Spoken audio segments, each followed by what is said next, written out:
we're in full-blown summertime. So it is time to look at gold in a thinner volume with real potential. Friday's job report could be significant. If it comes in at 190 or below, we could see gold make a solid move to the upside, which would be a welcome relief from last month's report that took it down $80. We're probably going to see it move back above this, possibly to 2,500. Now, if that happens, it would not happen at once. It would be a series of stair steps, obviously. And I think that if we get, and this is why I started looking at this chart with the caveat of Fed speak is so important and reports data is so important. Expert Gary Wagner recently discussed the intricate dynamics of the gold and silver markets, shedding light on the influences of recent comments by Federal Reserve Chair Jerome Powell and the anticipated June jobs report. Wagner emphasized how even subtle shifts in Fed communications can significantly impact market sentiment. Inflation in the United States is slowing again after higher readings earlier this year, Federal Reserve Chair Jerome Powell said Tuesday, while adding that more such evidence would be needed before the Fed would cut interest rates. Powell said the U.S. economy and job market remain fundamentally healthy, which means the Fed can take its time to decide when rate cuts are appropriate. Wagner explained that the upcoming jobs report could be pivotal, potentially steering gold prices based on its findings. The number of available jobs in the U.S. unexpectedly grew in May, signaling continued resilience in the nation's labor market. Job openings jumped higher to 8.14 million in May, from a downwardly revised 7.91 million in April, according to the Bureau of Labor Statistics' latest job openings and labor turnover survey, JOLTS report released Tuesday. Gold prices are modestly down, and silver prices are slightly up in early U.S. trading Tuesday. In his analysis, Wagner highlighted key technical patterns and levels in gold. He pointed out the descending top pattern and emphasized the importance of support around $2,300. These indicators could signal substantial movements, with the potential for gold prices to reach up to $2,500 if conditions align favorably. Before we jump into more content, consider subscribing and enabling notifications to stay updated with our latest uploads. We have to acknowledge in the type of marketplace that we have now, sometimes if a Federal Reserve official sneezes, it can change market sentiment. In other words, it's statements reading between the line, Fed speak, so to say, that is so critically important. So where the technicals can play a really significant role is to guide us to different levels in which, if we see a pivot in terms of things that have been said or reports that come out, we have an idea of where gold could fall to, where it could rise to, and where it could pivot at. And you mentioned the jobs report, and I think that will be one of the most significant reports out possibly this month, because we've had a slew of inflation reports, last week's PCE, the CPI, and when we compare it to first quarter performance where inflation was running very hot, we finally have signs that inflation is cooling. We got that on the last two readings, specifically the PCE, which is the Fed's preferred gauge to look at inflation. And so when we consider the jobs report, May came in, 272,000 new jobs, well above expectations. It moved gold $80 lower in a single day. It was significant.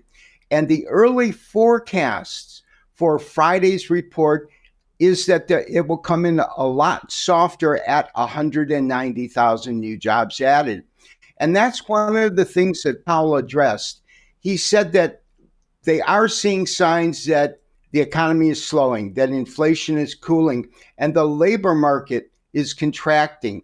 And he said a couple of things. The first thing is he said he wouldn't be surprised or expects to see unemployment tick up. It came in at 4%, which was higher than previous readings.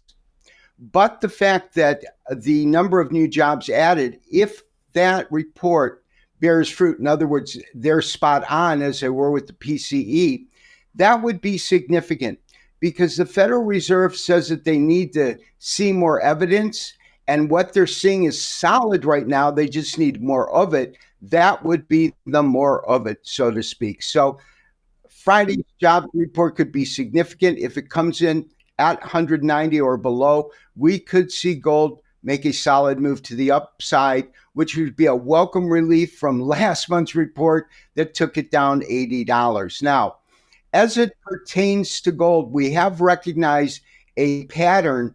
And the first chart that we're going to look at is going to show that we've seen that pattern appear before.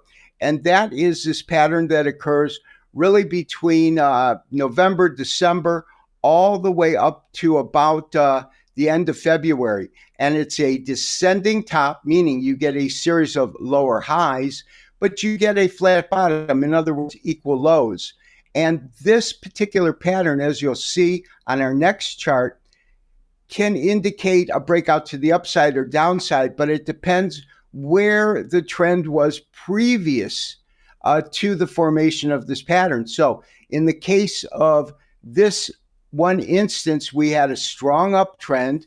We had gold coming from about 1900 in October, hitting this first high at 2100, correcting and then moving to about 2200, and then having these series of lower highs equal lows. And once it broke out, we had basically a parabolic move up, and I think we covered this on one of our shows, and that was this bull flag.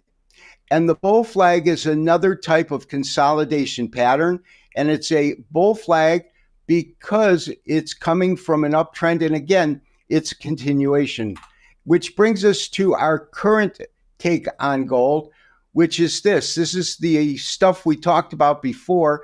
And then, of course, we had a series of two all-time record highs, the first one on the 19th of April and the most recent one on the 20th of May, taking gold. This is futures, of course. Regarding silver, Wagner notes that historically, silver has outperformed gold in percentage gains during uptrends and experienced larger declines during downtrends. However, unlike gold, which has recently reached all-time highs, silver has struggled to break above $30. Silver remains in a downtrend, testing key moving averages with selling pressure dominant, signaling potential further declines unless a clear bullish breakout occurs. Silver price continues its winning streak for the fifth day, trading around $29.70 per troy ounce during the Asian session on Wednesday. The price of silver is possibly bolstered by investor reaction to Federal Reserve Fed Chair Jerome Powell's somewhat dovish remarks. Wagner mentions that breaking through the $32 level is crucial for silver, as it could open the path for prices to surge up to $40. This level of resistance has yet to be effectively challenged in recent years, and surpassing it could indicate a bullish trend for silver. Let's now turn our attention to the video again. Well, first of all, you're spot on. Gold and silver used to move in a very tandem nature, with silver outperforming percentage gains on the way up and having larger declines on the way down, percentage-wise. However, gold ran to a series of all-time record highs recently. Silver has not broken above $30 for the longest time up till recent. And if we look at it historically, we've never seen silver replicate the kind of action we saw back in mid-2011 when gold hit a all-time record high of, I think it was $1,911, phenomenal move to the upside. Silver pops to $50. We've seen that twice in history, but neither occurrence has happened in the last 10 years. So when we look at what's going on now, we've seen, whereas gold was trading sideways, consolidating with a series of lower highs, we got that in silver, but we also got these lower lows. And just recently, we had silver hit a level which is just above 29, call it 2907, and it formed what's called a doji. You get them at almost every significant top and bottom. And so we saw that recently, and that to me said that we could be headed higher. However, what we didn't see is any strong conviction. In other words, these candle sizes are very small. And lastly, what I want to point out, and we've got to go to a much longer term chart, like a weekly or monthly, and then really compress it. The first thing I want to show you is that this move here to well above $32 per ounce was significant in that it broke above all of these tops that came in through 20 and 21. And that's the first time. It challenged it, but it didn't effectively take that out. And why that's significant, and to do this, nobody trades or buys off a monthly, and I acknowledge that, but it's the only way to show a lot of data in one window. So this is a monthly chart. And so what we can see is this is that record top.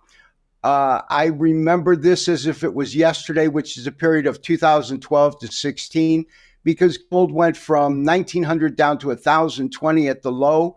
And this was the low right at the end in December of 15.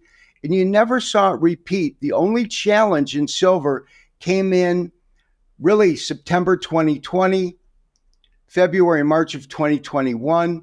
And effectively, if it takes out these tops on a closing basis, when we look to see any technical data, there is no real technical resistance till about $40. And to me, that's significant. Now, are we there yet? Am I calling for $40 silver? Not yet. But what I will say is that it looks more bullish to me than we have seen in ages.